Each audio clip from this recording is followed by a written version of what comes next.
আমি একেমুখে নচ্ছাদ কৰিম এই কথাটো কাৰণ বিয়াগম বুলি ক'লে সঁচাকৈ বৰ বেয়া লাগে কাৰণ আমি মাতৃ সংগঠন এটাই আছো সদৌ অসম মটক মহিলা পৰিষদ এই মাতৃ সংগঠনটো কালিমা হানিব বিচাৰিলে সঁচাকৈ বেয়া লাগে কাৰণ মাতৃ বুলি ভগ্নী সংগঠন বুলি ক'লে জানিব লাগে যে মাতৃ ভগ্নী সংগঠনে এয়া আমাৰ প্ৰথম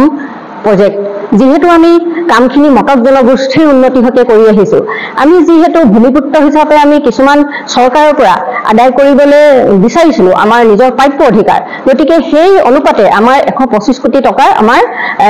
আহিছিলে মটক জনগোষ্ঠীৰ উন্নতি হতে আৰু সেই 125 কোটি টকাৰ আমি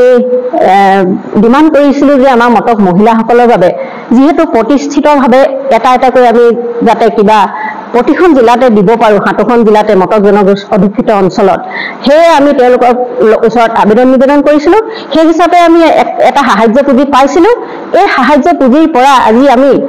ডিব্ৰুগড় আৰু তিনিচুকীয়া জিলাত দুটাকৈ আমি মডেল চেণ্টাৰ কৰিবলৈ সক্ষম হৈছো আৰু পাঁচখন জিলাত আমি এটা মিনি চেণ্টাৰ কৰিবলৈ সক্ষম হৈছো আৰু এই চেণ্টাৰকেইটা আমাৰ এনেকুৱা ধৰণৰ চেণ্টাৰ যিহেতু এইটো অপেন চেণ্টাৰ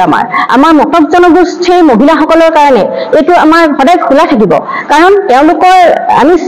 স্বাৱলম্বিতাৰ বাবে অৰ্থনৈতিকভাৱে স্বাৱলম্বীভাৱে কৰিবৰ বাবে তেওঁলোকক আমি ইয়ালৈ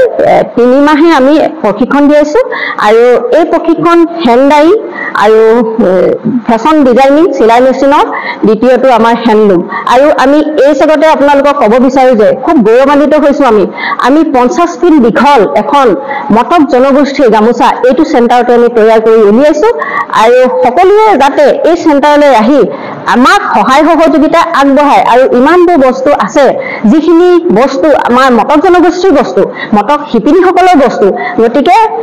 সকলো আহক নিজৰ নিজৰ কৰ্মসমূহ সম্পাদন কৰক আৰু তেওঁলোকে কৰ্মমুখী হওক আৰু তেওঁলোকৰ জীৱিকা আঁচনি পথ মুকলি কৰক তাকে মই সকলো মহিলাকে আবেদন কৰিছো মডেলটোত আমাৰ দুটা মডেল চেণ্টাৰত আমাৰ 49 লাখকৈ আহিছিলে আৰু সেই 49 লাখৰ আমাৰ এইটো এটা চেণ্টাৰ আৰু এটা আছে তিনিচুকীয়াত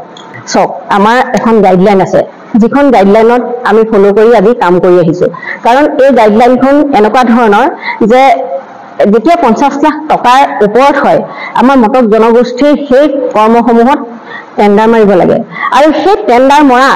মাৰোতে কোনোবা এজেন্সি এটাই পাইছিলে সাহিত্য পৰিষদৰ থ্ৰুৱেদি আৰু তেওঁলোকে এই কৰ্মসমূহ সম্পাদন কৰিছে আৰু আমি এই কামখিনি পৰিচালনা কৰাত সহায় সহযোগিতা আগবঢ়াই আহিছো ডিব্ৰুগড় জিলাখন লগত লৈ এজেন্টৰ নাম দৰ্পণ সাহিত্য পৰিষদৰ লগত জড়িত হৈ থাকিব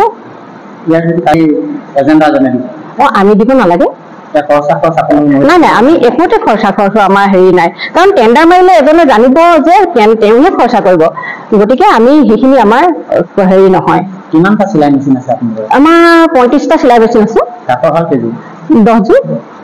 ডিব্ৰুগড় জিলাখনৰ এইটো একমাত্ৰ হয় মডেল চেণ্টাৰ আৰু আমাৰ যিখিনি এই যে ঘৰটো দেখিছে ফেনৰ পৰা ধৰি আমাৰ যিসমূহ আচবাব আছে চকী টেবুল ভিতৰত আমাৰ বহুত বস্তু আছে যে বাকচৰ পৰা ধৰি টুলছৰ পৰা ধৰি প্ৰতিটো বস্তু আমি নিজে গোটাই লৈছো মহিলা পৰিষদৰ এইখিনি সম্পদ হিচাপে আমি যিহেতু এককালীন টকা পাইছিলো সেইকাৰণে তেওঁলোকক ক'লো যে আমাক এইখিনি বস্তু দৰকাৰ হ'ব সাহিত্য পৰিষদত কোৱাৰ কাৰণে তেওঁলোকে এইখিনিও আমাক দিছে আৰু এনেও লাগিবই আমাক যিখিনি কৰ্ম কৰিবলৈ হ'লে সকলোখিনি সজাই পৰাই ল'ব লাগে সেই ধৰণে আমি সজাই পৰাই লৈছো 30 গৰাকী কিমান গৰাকী দিছে 130 গৰাকী মটক মহিলা পৰিষদ মটক জনগোষ্ঠী মহিলা হয় 130 গৰাকী মহিলাক দিয়া হয় কিমান মাহৰ কাৰণে দিয়া 3 মাহৰ কাৰণে দিলো এতিয়া টোটেল কিমান গৰাকী পালে এক প্ৰশিক্ষণ 130 গৰাকী পালে মাত্ৰ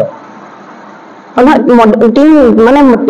মডেল চেণ্টাৰত 3টা ভাগত ভাগ হৈছে তো এইটো চেণ্টাৰ 450 আমি অল অসমত 450 গৰাকী আমাৰ ডিব্ৰুগড় 130 গৰাকী হয়